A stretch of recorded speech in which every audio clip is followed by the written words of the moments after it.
Hello team and welcome back to Continental Club Extra. That's right, Doogie and I have swapped shows. I don't know how he introduces this. I don't care because I've just wasted 120 minutes of my life watching Morocco versus Spain. And we're here to analyse the pain in Spain, aren't we, right now? Because they were dreadful. Congratulations to Morocco, by the way. Won on penalties, of course. The last African/Arab nation left in the tournament. Now unbeaten in 9 games. The Atlas Lions. And Patrick and I are going to discuss the standout players from this fixture and who we expected more from, which is a big, old list. Should we start, though, by putting some shine on Morocco's defence because they were stoic, weren't they? Mm-hmm. And they were going into this game. This was kind of a local derby, right? You know, Morocco and Spain can always get a little bit tasty. And of course, one of the star players for Morocco is actually Spanish-born in Achraf Hakimi. And you kind of look at their back line and you think, maybe this isn't that suited to just being defensively solid. You know, the 2 biggest names in there are Mazraoui and Hakimi, who we think of as being some of the more kind of cultured attacking fullbacks in the world. A little bit of bad luck there to have 2 such amazing players in the same position. But what did you call it? A case of the Scotlands? Yeah, a case of the Scotlands. Nice. But in this game, incredibly well marshalled. Most of the time out of possession, of course, when you're playing Spain. Had about 30% of the possession in this game. And we're playing pretty much a 4-5-1 most of the time. But not only did they defend well, only conceding 6 shots across the 90 minutes and then a further 7 in extra time when Spain really tried to pile on the pressure. But actually, I thought as well, they were able to construct some attacks. The biggest chance during the match really fell to Chidera.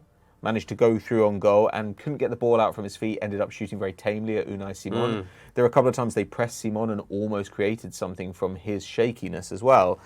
I think that this was pretty much a game plan flawlessly executed. They played for penalties, they got them, they won them. What more can you say? Yeah, and it wasn't just in this game they were really defensively solid, right? It's been a recurring theme throughout their whole tournament. Only conceded 1 goal in the group stage, and that was an own goal, right? Keeping clean sheets against the likes of Belgium and Croatia.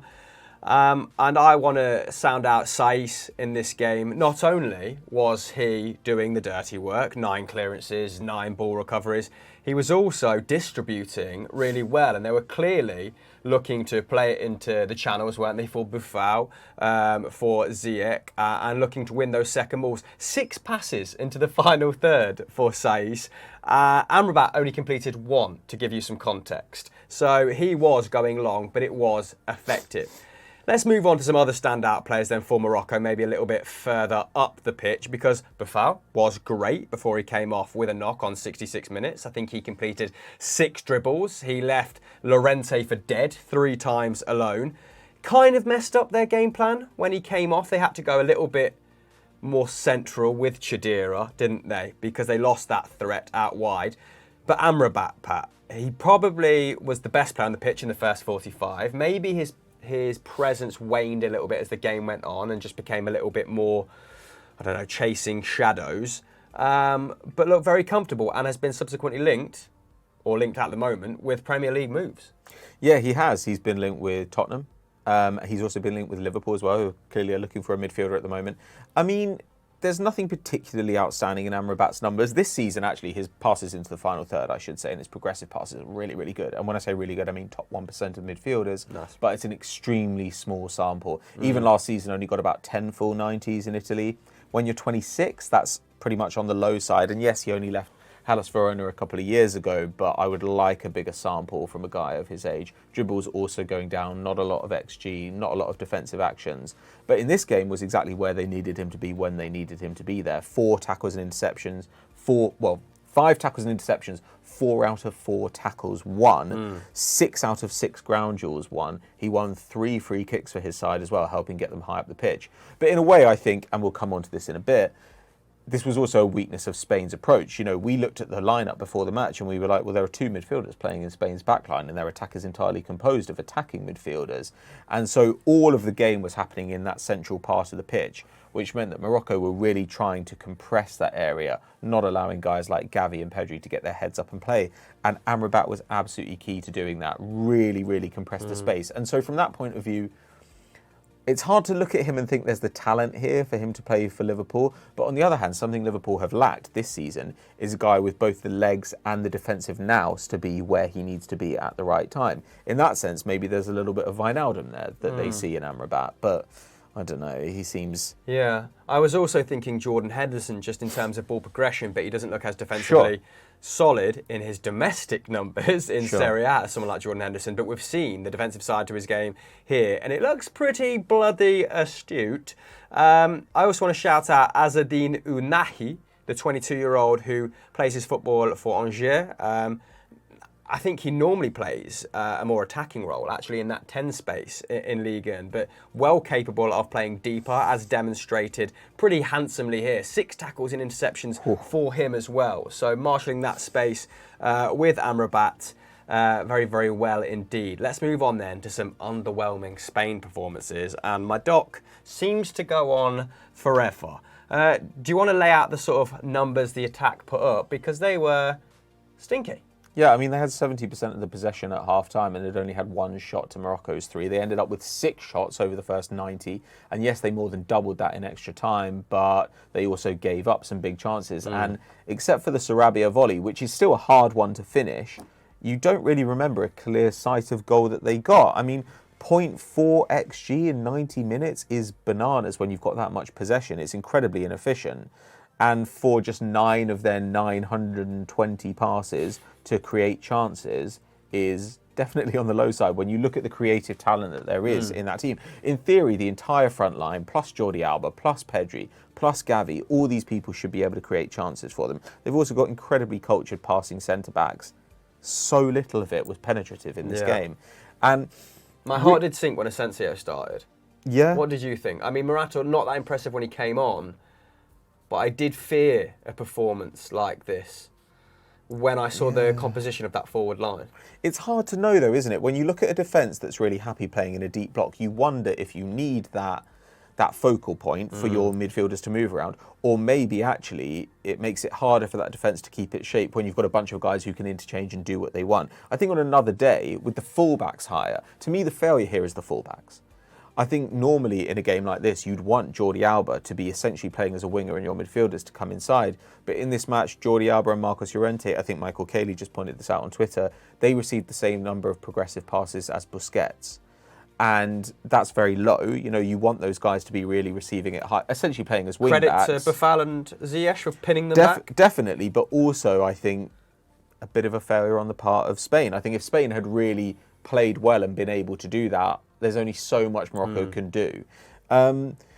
So yeah, nothing was quite working. They eventually brought Morata on, and I thought they did look a little bit more dangerous with him there, but even then, it still didn't quite produce much. And over the course of the World Cup, when you look at the way they've doubled down on this Spanish style of we're going to keep all the ball and you're not getting near us, it feels like the success that's had has been mostly defensive rather than offensive. You know, conceded the second fewest shots at the World Cup, whereas actually for taking shots themselves, kind of middle of the pack, getting shots on target, kind of middle of the pack.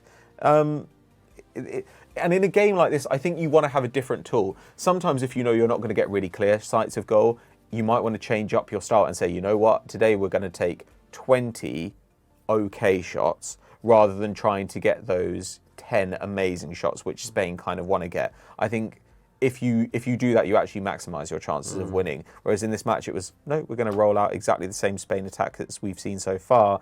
And when you look at these numbers from their attackers, it's not surprising it didn't pay off.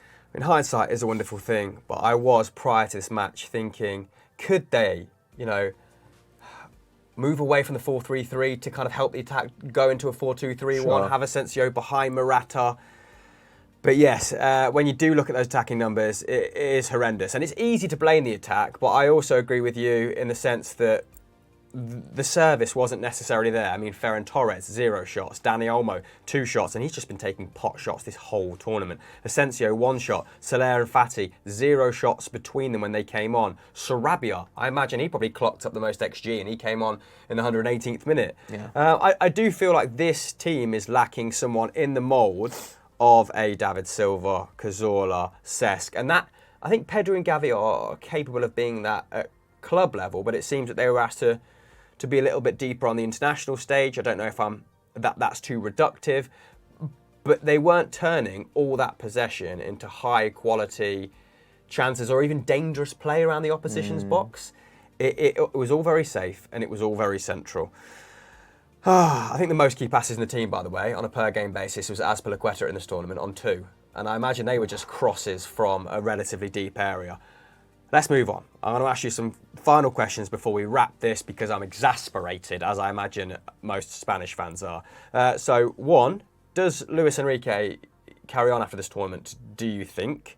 And if so, or even if not, where do they go? What do they have to do to level up for the impending Euros?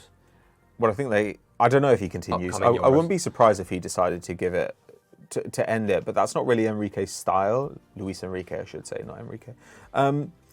I don't know. I would probably keep him just because I'm not convinced that there's another, if you want to have a Spanish manager or you want to play this particular style, I'm not convinced that there's a better manager available for Spain. I think Luis Enrique is a manager of a caliber you are quite fortunate to get for a national team. Yeah. I also think, okay, there are mistakes made, but you would kind of still expect your team to be able to create more in this match than they did, and he can't run out there and do it for them. So it's kind of hard to work out how much it is a failure of system and how much it's a failure of execution. They could also just create a forward, That's the problem. Right now it does feel like there are a huge number of one or two particular profiles in this team, so there are a lot of guys who kind of float between being wingers and inside forwards. There are tons of those guys, but there's not a proper centre forward bar Morata. And yes, guys like Pedri and Gavi are already amazing, but you'd also think that in 1 or 2 years' time they might be truly, some of the outstanding players in the world. So if I were Luis Enrique, I'd kind of think, I don't want this to be the curtain call. I want to stick around and see what these guys can do in a couple of years' time because there's clearly more mileage here. To me, the biggest thing he's got to answer for is probably not taking Thiago Alcantara to this competition. But I don't know. It's really hard to say. Nobody's producing strikers right now. Like, genuinely, no countries are really producing centre-forwards in Europe anyway. So maybe someone like Oyarzabal becomes, a starting centre-forward for them, or they can convert somebody. But it feels like these problems are probably still going to be there in the next 2 years. Yeah, and they have tried that in previous tournaments, haven't they? Have. Putting these sort of guys who aren't quite elite, but in between mid and elite at the tip of their attack, and it's not quite worked. So I do have some sympathy there. Anyway, team at home. How far do you think Morocco can go in this tournament now they've knocked out one of the big boys? Let us know in the comments below and we'll hit you up in the first hour. Like this video, subscribe to the channel with notifications on, and the boys will see you later on Football Daily. Goodbye.